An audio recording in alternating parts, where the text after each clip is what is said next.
Shalom and welcome to this edition of Revealing the Truth, where we cover the headlines, the heartlines, and biblical truth. I'm your host, the Reverend Rabbi Eric Walker, and the political landscape of America is changing, and socialism is rearing its head in a more profound way than in any other previous time in our history. Conservatism is being redefined, and the Bible, if even referenced, is no longer the foundation upon which America is built. Here to talk about what's going on in America today is Joe Newby of conservativefiringline.com. Joe is a regular guest here on the first Monday of every month at the 12 o'clock hour, and a 10-year veteran of the United States Marine Corps who wrote for Examiner.com for 6 years. His articles have appeared at Newsbusters, Spokane Faith and Values, and other sites. He currently runs conservativefiringline.com, where he discusses issues important to conservatives. He is the co-author of Banned: How Facebook Enables Militant Islamic Jihad, and according to everything that he and I have both experienced, Facebook is not done enabling not only Islamic Jihad, but censorship at an absolute extraordinary attack on conservatives like this program and conservativefiringline.com. and Joe Newby personally. Joe Newby, welcome to and welcome back to Revealing the Truth. Good morning, Eric. It's a pleasure seeing you again. It's been far too long. It has, my friend, with some of the technical difficulties and the family situations. We were apart for a couple months, but we are back reunited. What's that song? Reunited, and it feels so good. Feels so good. There you go. Remember that. There you go. And we're going to see you again on one more time this year on December the 3rd, yes, which will be our last broadcast with you this year, and then we'll pick it up again back next year and continue on with this very beneficial and blessed relationship that we developed over the last, it's going on almost 2 years now, Joe. Yes, it is. It is. Time flies, I'm telling you. It does. It does. So kind of give me the rundown. You've been targeted. We know that so many have been targeted in the conservative movement by Facebook, by Twitter, by some of the social media sites who have been pretty blatant and bold. We lost 500,000 followers on Facebook and another 500,000 followers on Twitter, and have been able to rebuild back, but nowhere near where we were. Right. And that's a direct attack on our biblical truth stance of conservatism that lines up with the Bible, not conservatism that lines up with politics. We are a biblical worldview, as are you in your approach to the conservative party line. What's been happening with you? What's been happening to, we've seen what's happened with InfoWars and some other notable players in the conservative voice arena. Well, in early October, there was an event where what we have called, at least in my network, the network of blogs that I'm a part of, we refer to it as Black Thursday. It was on that day, I believe October 11th, don't quote me on that, but I believe it was October 11th, where Facebook tore down over 800 pages and accounts with what I can only describe as being very questionable reasons. The reasons Facebook gave, quite frankly, make absolutely no sense whatsoever. And we're talking about big pages, little pages. There were, I know of 3 humongous pages, Eric. One of them was Uncle Sam's Misguided Children. They're not necessarily part of the network I am, but one of my contributors edits for that page. And their Facebook page, and I've been loosely affiliated with them now since I think about 2012, 2013. That Facebook page had over 2 million people. There was another one, Right Wing News, which was run by Brian Kolfage, who is a triple amputee veteran, a man who gave up 3 of his limbs for our freedom, and they tore down his page. And that one, I believe, had over 2 million. There was another one, Doug Giles and Clash Daily, also another 2 to 3 million. And there were a number of pages, you know, Great American Republic and several others got torn down with an excuse that, quite frankly, is flimsy at best. And the excuse that they gave, quite frankly, Eric, in my view, um, could be applied to any uh, website on the internet, and that includes. I'm here to tell you that includes CNN, MSNBC, and yes, even Facebook. One of my pages wasn't torn down in the original purge. One of my pages, called Spokane Conservative Examiner, was something I started 8 years ago when I first started writing for Examiner.com. I kept the page. It had like 56,000 likes on it. Um, and Facebook, I had one time, after Examiner shut down, I had wanted to merge that with Conservative Firing Line, but Facebook said, no, you can't do that. So I just kept the page active. And Facebook just this last week tore that page down, giving the exact same excuse, and which, quite frankly, Eric, does not even begin to pass the smell test. Um, I refer to it as something, and I know this is a very sensitive um, very sensitive descriptor to some folks, and I understand if they might be a bit offended. Um, but I refer to it as a digital crystal knocked, quite frankly. Right. And I know there are people who say that kind of irritates them, and I understand that. But there was a reason I used that term. Here some time ago, I think about a year ago, I think it was Daniel Greenfield who wrote that Trump's election was the Reichstag fire of internet censorship. And so I just built on what he said, and I figured, you know what, if that's the Reichstag fire, then this, in my view, is the equivalent of Kristallnacht, the night of broken glass. Mm-hmm. Um, Granted, no conservatives, as far as I know, were killed in the execution of this purge. Nevertheless, the same message was sent. If your political view is something other than what Facebook approves of, that is, you're somewhere to the right of Joseph Stalin, then guess what? You are subject to be targeted, and you are subject to be censored for any reason or no reason whatsoever. But it's not over. It's not over. Even though my page was torn down, it wasn't torn down in the original purge. The purge has been ongoing. And the day that my smaller page was taken down, there were several other conservative pages that were also taken down for the exact same flimsy excuse. And there are efforts. There are efforts to fight this, Eric. There is a website out there called newsarmor.com that has been set up to help combat this.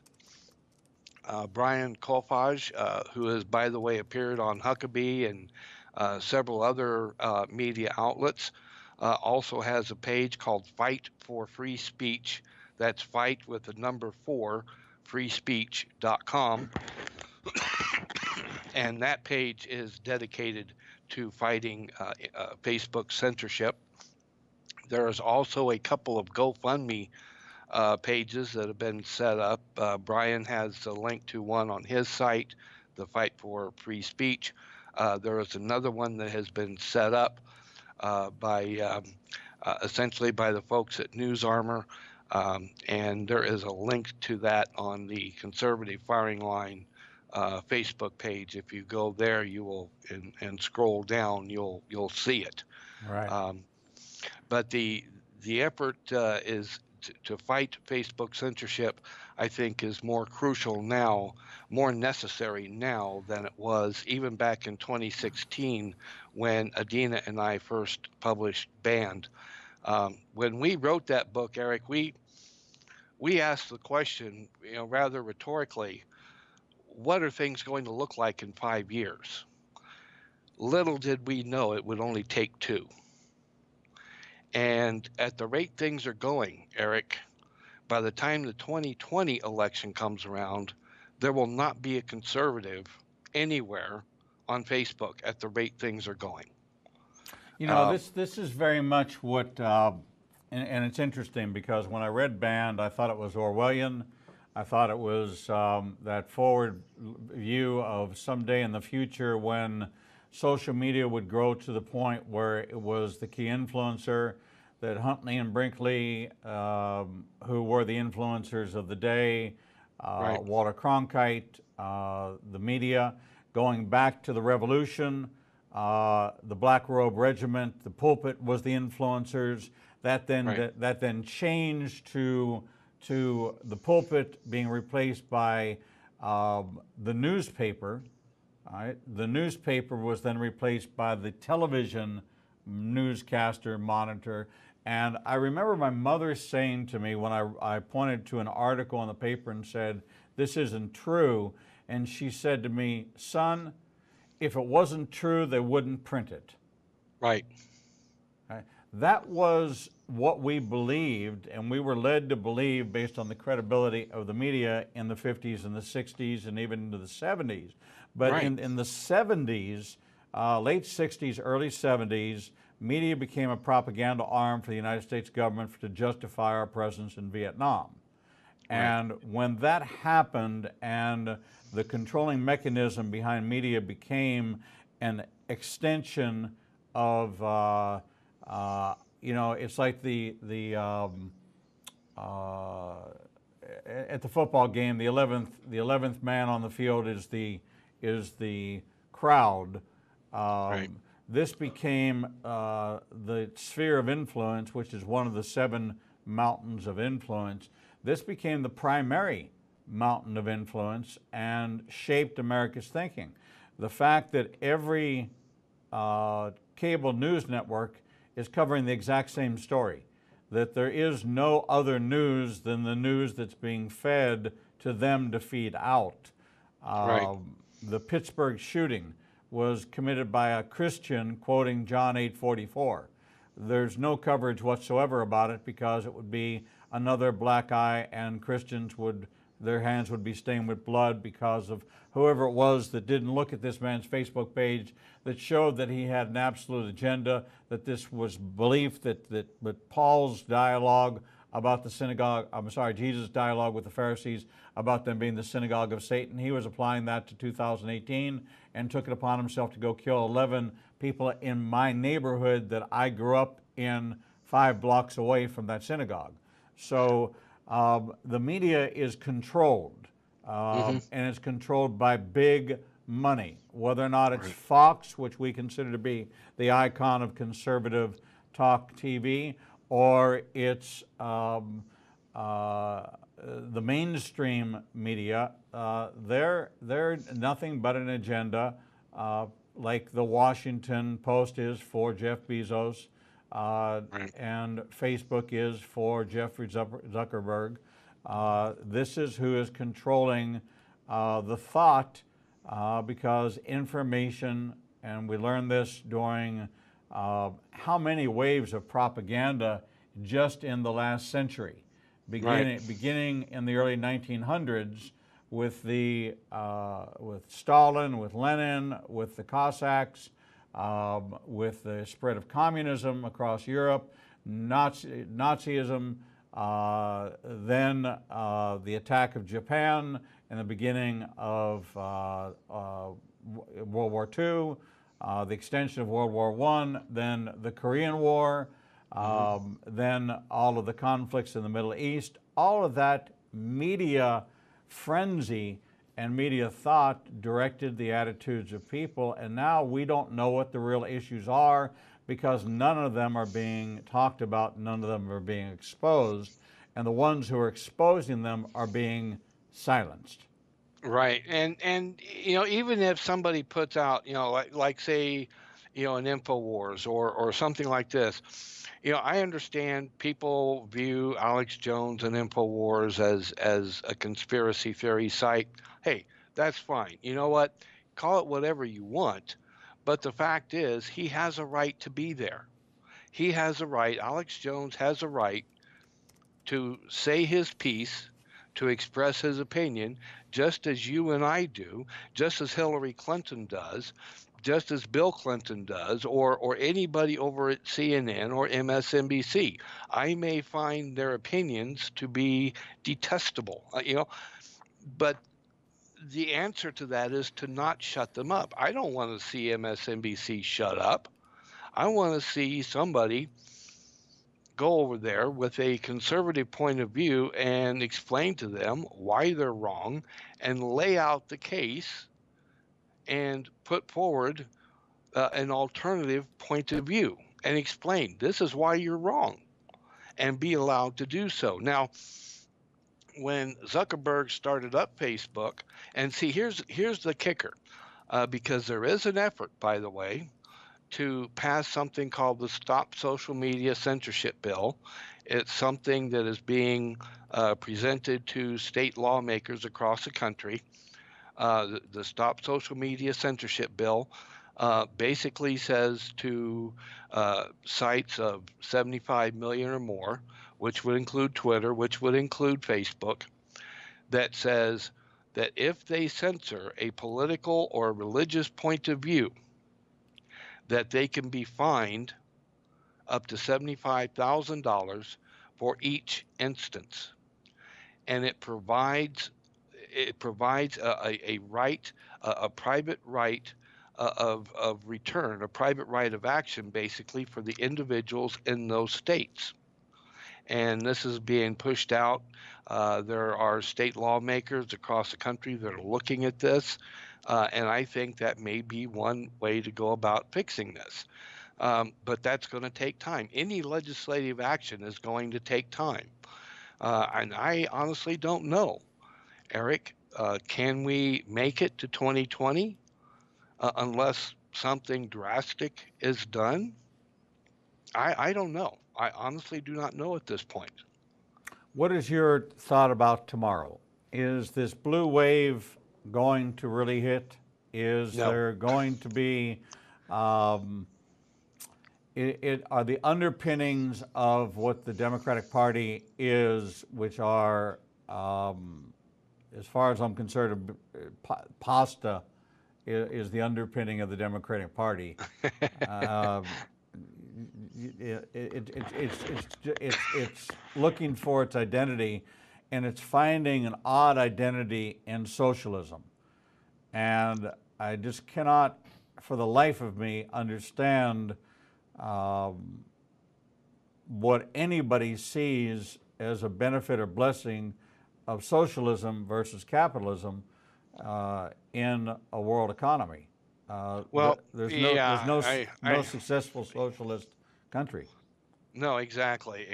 And here's the thing, conventional wisdom says that in a midterm election, the party that's not in the White House generally comes out ahead. And that has held true for the most part over the years.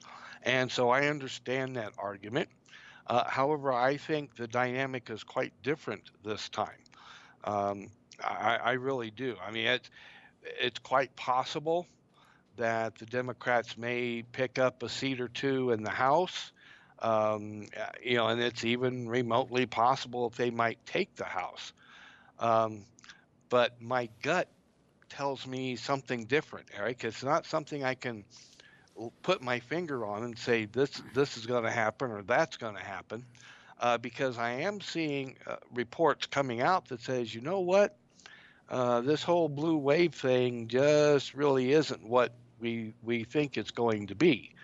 In fact, there are editorials out there that suggest that the same kind of polling that we're seeing right now, the Nate Silvers, the 538s, and so on, are exactly the same kind of polling that we saw right before Hillary Clinton. I mean, Hillary Clinton no, she didn't beat Donald Trump. You know what I'm saying? Right. Right before the 2016 election, remember they were all saying 98% chance that Hillary's going to win. And what happened to that? That didn't happen, did it? And I'm seeing the same kind of talk happening right now from the same group, the same kind of people. But there are some other polls that are now coming out and saying, not so much. And when you look at the crowds that Donald Trump is attracting versus the crowds that Barack Obama is attracting, they don't look too good. And to get to your point about the Democrats embracing socialism, I'll go you one better. They've actually embraced full-out communism. That's in my view. Take a look at this FSU, this Andrew Gillum intern who was busted throwing a drink on some Republicans there and at FSU here earlier or last week. She was actually arrested. Well, if you look at the video, and there's video of this all over, I've got it on my site a couple times. If you look at that video, take a look at her, at the pins on her lapel, guess what you see? You see two very prominent pins. The most prominent is a hammer and sickle. And right below that is something that looks like a backwards swastika.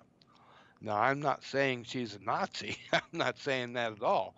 But she certainly sounds and appears to be at least very sympathetic, shall we say, to the communist ideology.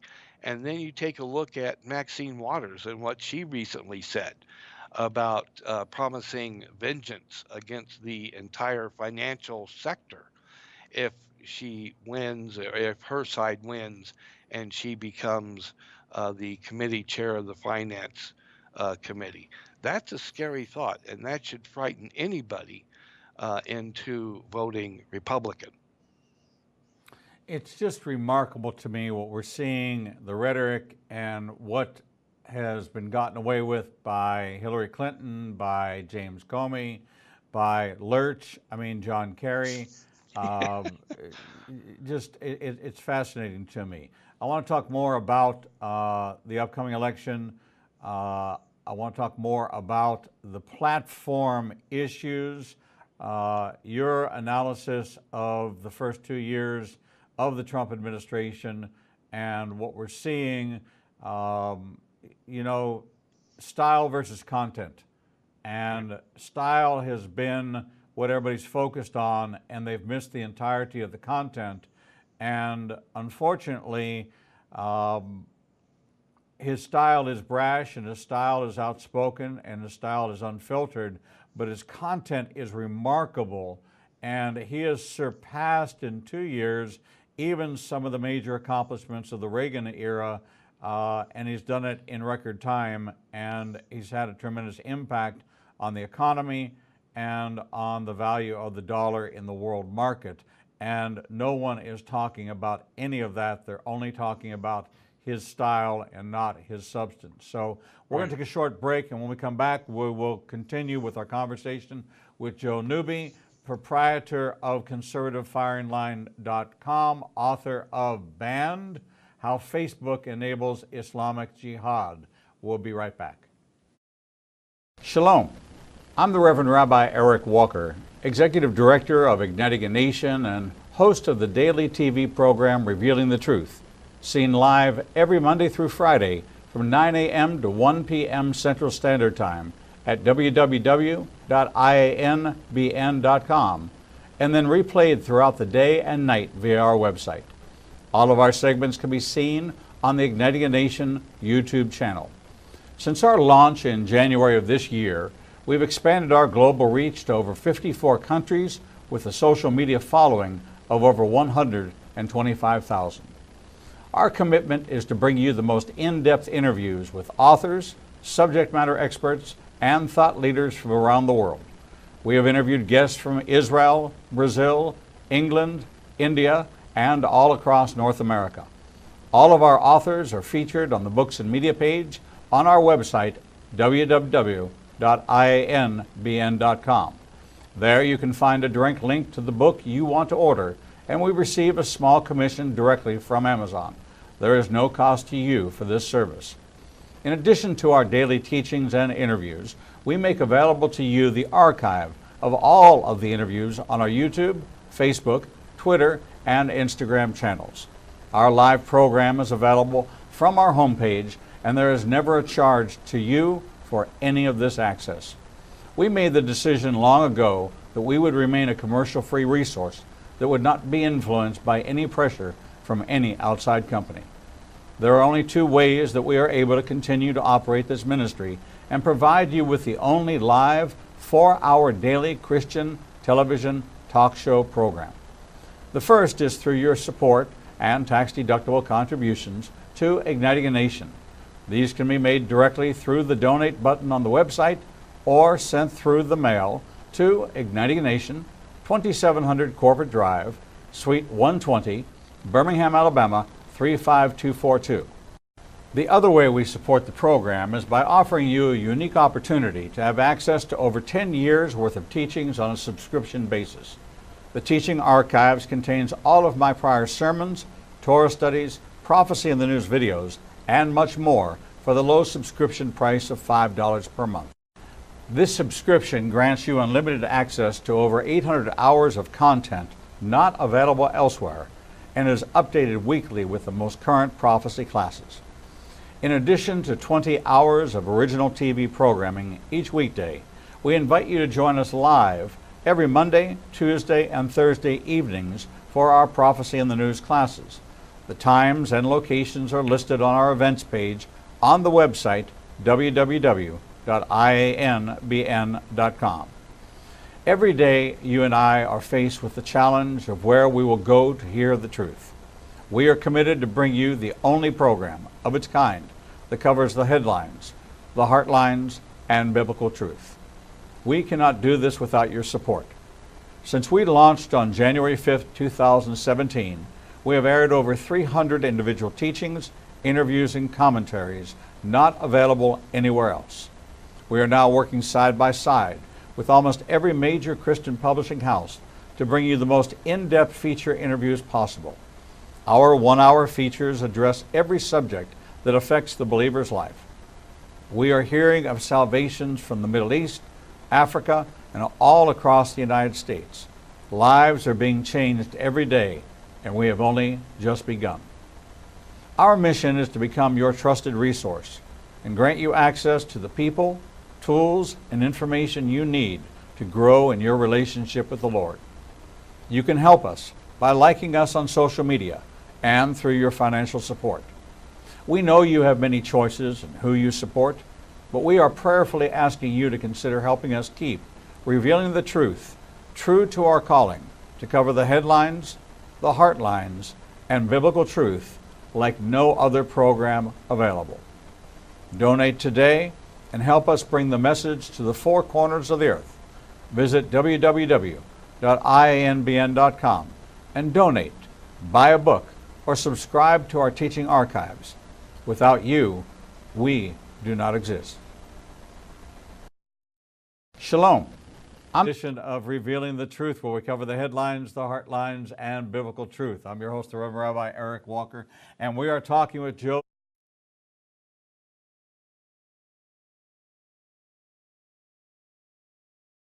TheConservativeFiringLine.com. You need to follow them for a biblical conservative worldview.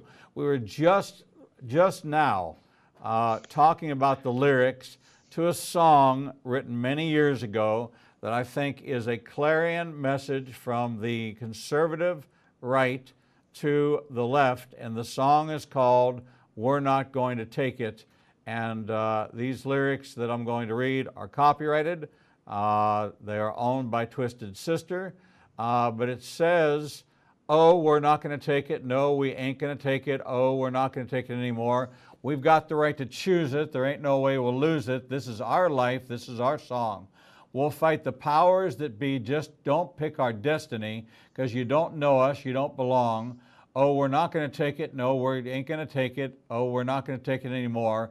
Oh, you're so condescending. Your gall is never ending. We don't want nothing, not a thing from you. Your life is trite and jaded, boring and confiscated. If that's your best won't do. That is the conservative right's message to the left today, is that if this is the best you've got, your best is just not gonna do.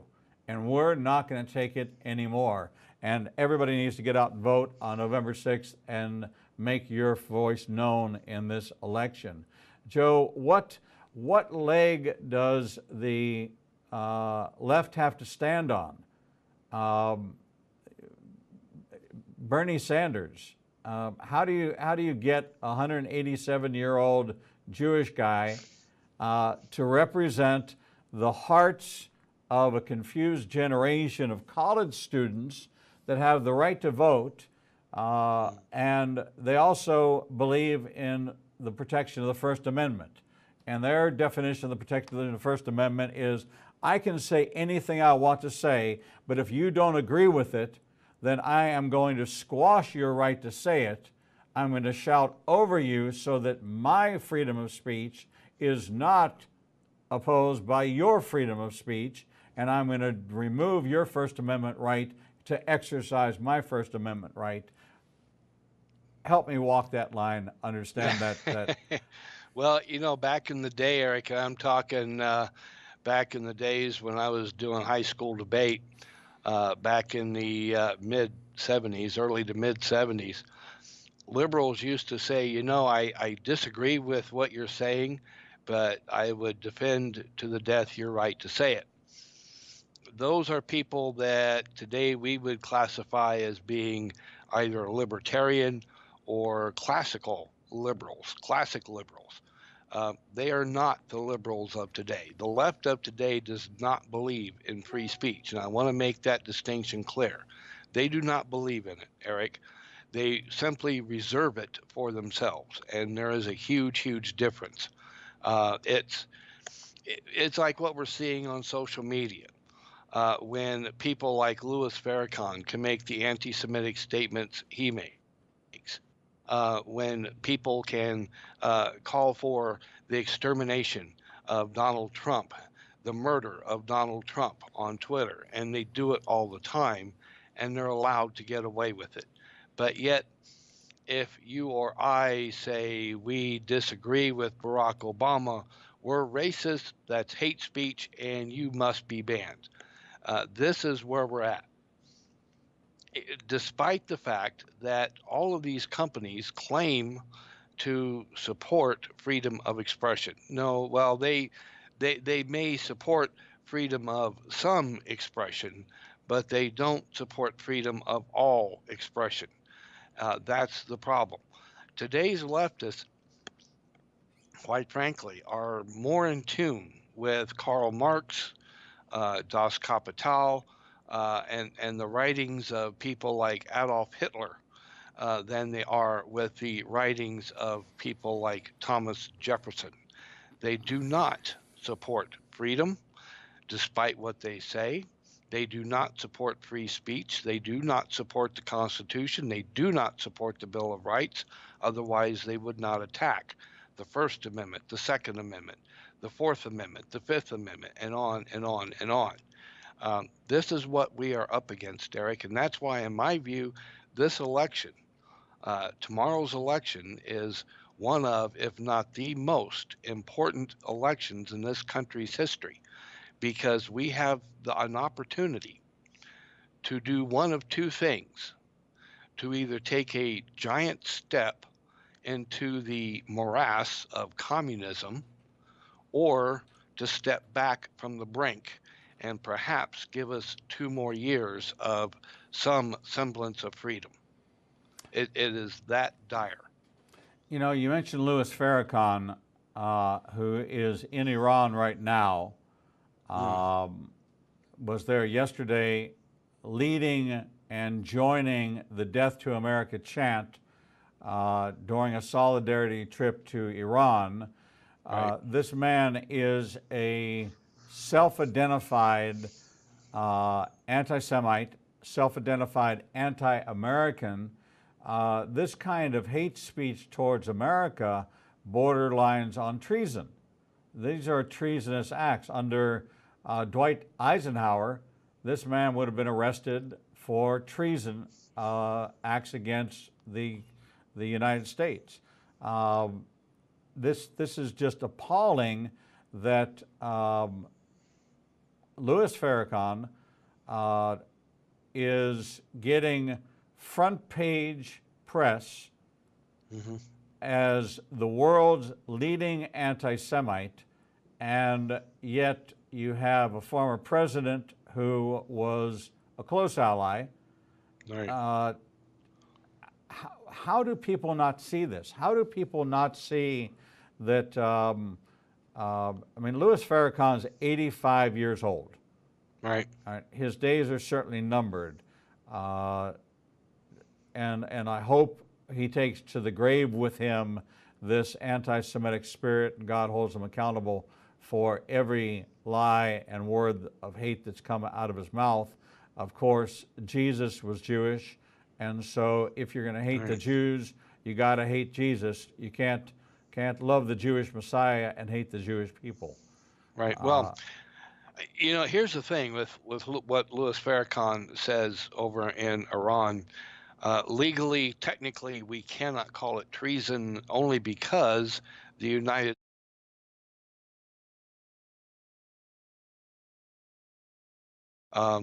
we certainly can, in my view, call it seditious.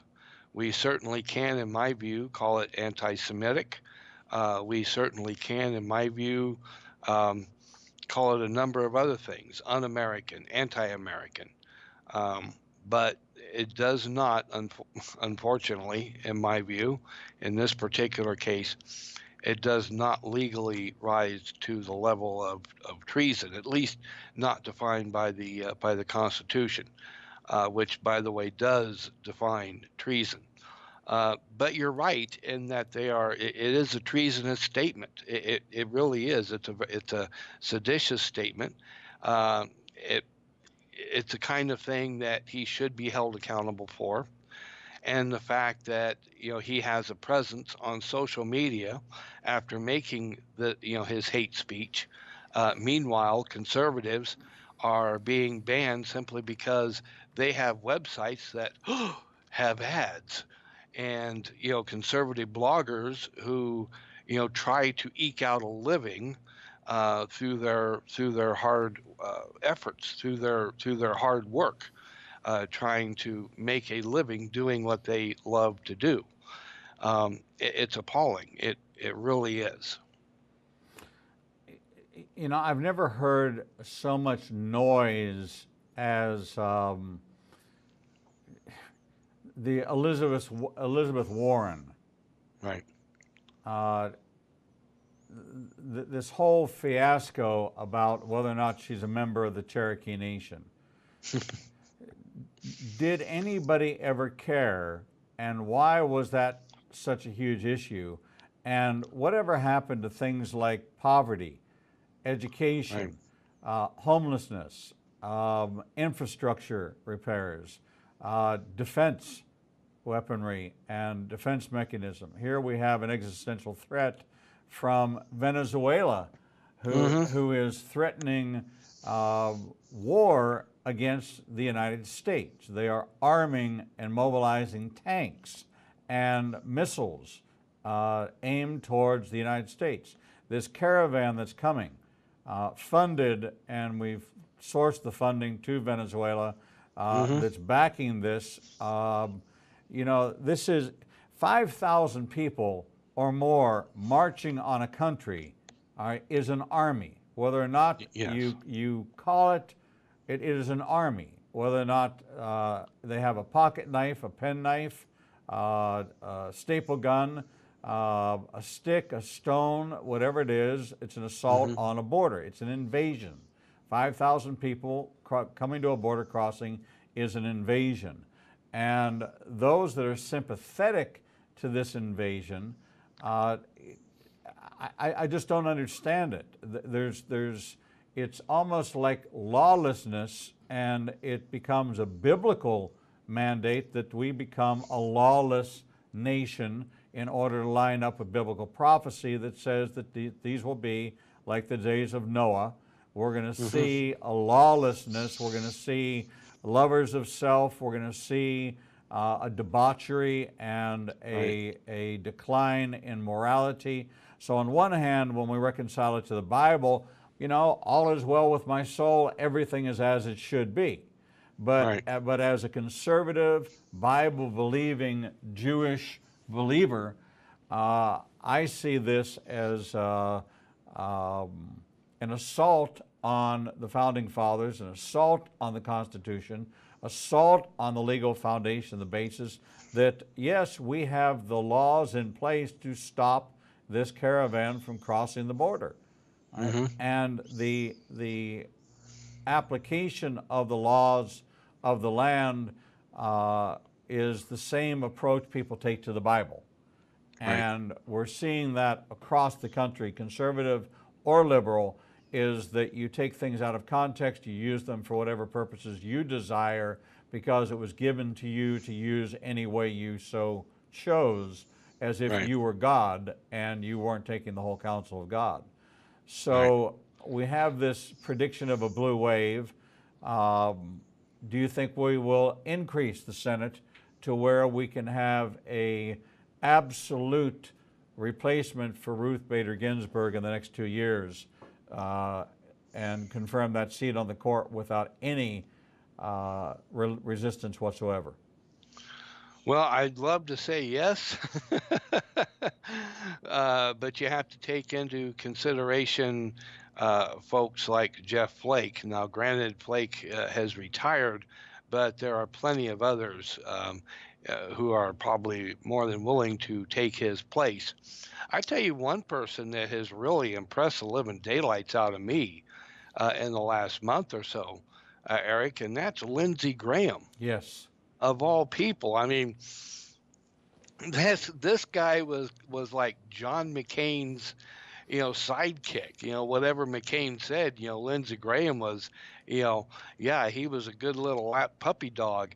And now that McCain is gone, it's almost like, he's gotten his ration of Wheaties or something, and he is just absolutely on fire. It's like, I love this guy. Where was this guy a few years ago? Right. Well, I think he personally, single-handedly, in my view, saved the Kavanaugh nomination. I really do, and he has been blistering the left ever since, and I'm happy to see it. I'm loving it, and I hope he keeps it up, number one. And number two, I hope the rest of the Republican Party takes a page out of his book and emulates as best as they can the kind of leadership that he has shown. This is something that the Republicans have needed to do for years. And we talked about Donald Trump a bit, last time and in the break. And I think that's one of the things that has helped Donald Trump so much. He is not your average Republican. He does not act like his world revolves around what the media thinks of him. right. He doesn't go crawling into a corner, and curl up in a fetal position, sucking on his thumb, wondering, gee, is the media going to like what I say? He comes right out and says it. No, the media is not going to like it. The media hates me. The media is fake news. They're the enemy of the people. And he just lays it on the line.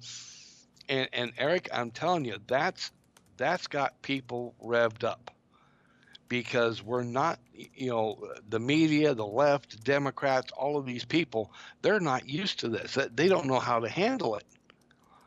They're used to Republicans backing down and apologizing and whimpering like sick little puppy dogs, and that's not Donald Trump.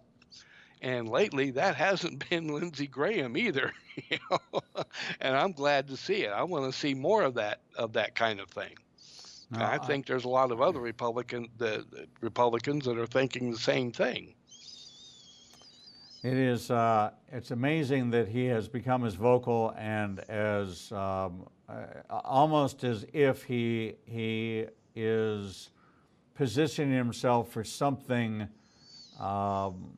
more in the second 2 years of this administration, whether or not That could be. it's whether or not. Speaking of that, Jeff Sessions. This whole Mueller investigation going into its full second year, the whole issue with Hillary, no prosecution there, complete violation, absolute testimony of criminal activity. Why are we seeing nothing out of the Justice Department which is going to bring any of this stuff to light? Good question, Eric. That is a question I think that all of us on the right want answers to. We keep getting bones tossed to us, but yet we see example after example of what looks like, to be polite, skullduggery coming out of the Department of Justice. I'm very disappointed, quite frankly, with the way Jeff Sessions has run that department. Hopefully we'll see something in the next few months and weeks. But I'm thinking that if we don't see something concrete to bring this deep state coup to a screeching halt, there is going to be a cry for Jeff Sessions to be replaced. And don't get me wrong, I like the man. I thought he did a wonderful job as a U.S. Senator, but I do not think he has lived up to his potential as Attorney General. I don't see it. Oddly enough, Trey Gowdy was always my choice for that job. Yes. I saw him as a tenacious bulldog, and that's what needed to be in there, was a tenacious bulldog. I was incredibly disappointed to see Jason Chaffetz step down and go into media, where he could have been a very strong voice and was making a lot of headway and making a good name for himself. I just don't know who, and the problem is that the Republican Party it looks like you and I, gray hair, white beards, and there has to be a radical change, because maybe we'll make it past this midterm, maybe we'll get a re-election of Donald Trump in 2020, but after that, that puts me in my 70s and most of the Senate in their 70s. Right. And where are the young Republican women? Where are the young Republican blacks? Where are the young Republican Hispanics? Where are the young Republican men of any nationality ready to step into these roles and get involved in politics? What we did to Brett Kavanaugh and what we do in these background checks is that you almost have to be born into it, raised into it, and made sure that your past is managed from a very young age, that your parents have to be connected enough to be able to recognize that in you and make sure that they've got a cleanup crew, and that whatever you do, and you will do at 13, 14, 15, 16, 17, we now know they'll go back as far as kindergarten in their examination of the stick figures you drew and bring that out in their background investigation. It is preposterous, and it is certainly something that no sane person would ever want to run for politics in today's climate. Well, in today's climate, and you're absolutely right, I am, however, very optimistic about the younger generation. I really am, because there are stories here and there, but they're out there, of young Republicans who are looking at what's going on, and they're flat fed up. This walk away movement is a very real thing. There are a lot of people, young and old, who are looking at this Democrat mob, and that's what they are, and they are turned off. There was once upon a time, Democrats were, uh, they made some sense, and they could articulate an idea. I didn't necessarily agree with their ideas, but they were somewhat sensical. Okay, you had Democrats like Zell Miller. You had John F. Kennedy, Scoop Jackson, Joseph Lieberman, for crying out loud. And look at what the Democrats have turned into since then. This is Eric. This is not the Democrat Party of the 1940s or 50s or 60s even. The Democrat Party today is more in tune. I've said this before. I'll keep saying it. The Democrat Party today is more in tune with Karl Marx than they are with Thomas Jefferson, quite frankly. I'm gonna actually take another position. The Democratic Party of today is more in tune with Harpo Marx than they are with Karl Marx. I like that. All right, and so that is where we have to leave it, Joe, because we have run out of time.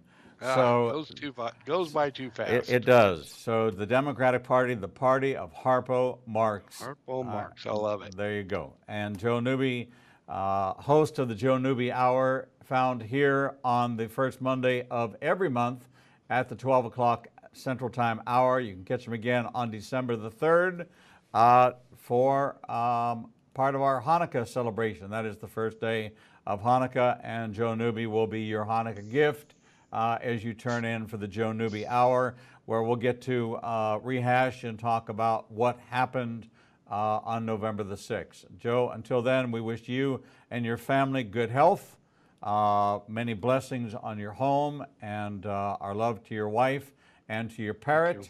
And we will see you next month, and thank you for being here. Joe Newby, author of Banned, How Facebook Enables Islamic Jihad. You can find that book and the books of all of our guests on the Books and Media page at ignitinganation.com. Until we see you back here in just a few minutes for our next edition of Revealing the Truth, we bid Joe Newby farewell. We'll be right back. Okay.